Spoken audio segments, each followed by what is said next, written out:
Technology stocks moved sharply higher in the latest session, pulling the Nasdaq composite up more than 1.5%, while the rest of Wall Street barely budged. That kind of split is worth paying attention to, and here is what it tells us. The S&P 500 and the Dow Jones Industrial Average posted little meaningful movement. The Nasdaq was the outlier. It surged, driven by broad gains across major technology names. Software companies, semiconductor makers, and large platform businesses all contributed. When those names move in the same direction at the same time, the Nasdaq can shift sharply, because the index is built around them. It is far more concentrated in tech than the S&P 500 or the Dow, so a tech rally lifts it fast, and a tech sell-off hits it hard. So why did tech specifically catch a bid? The short answer is rates. Higher interest rates have been a headwind for technology stocks over the past cycle. Here is the basic mechanic. When rates are high, the value investors place on future earnings gets compressed. Tech companies, many of which are valued heavily on what they are expected to earn years from now, feel that pressure more than most. When traders start to believe that the Federal Reserve is finished raising rates, or that cuts could come, that pressure eases.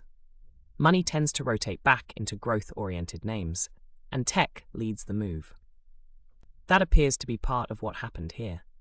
There was no single catalyst named, but the backdrop of shifting rate expectations is doing real work.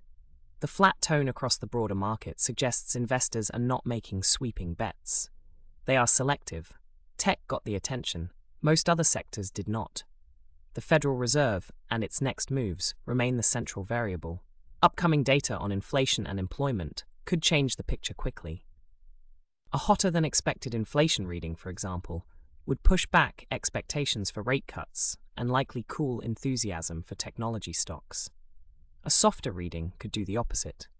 Neither outcome is certain, and one session of Nasdaq strength does not tell us which way the wind is blowing over the weeks ahead. What matters now is whether this rally has staying power. Sector breadth, meaning how many individual stocks participated, and trading volume are two useful signals to track. A rally driven by a handful of giant names on thin volume is a weaker signal than one with broad participation and heavy turnover. The practical takeaway: before drawing conclusions from a single day of Nasdaq outperformance, watch the next round of inflation and jobs data. That is what will most likely determine whether today's tech move is the start of something or simply noise. This briefing is brought to you by First Financial News. Clear daily coverage of the economy and markets at firstfinancialnews.com.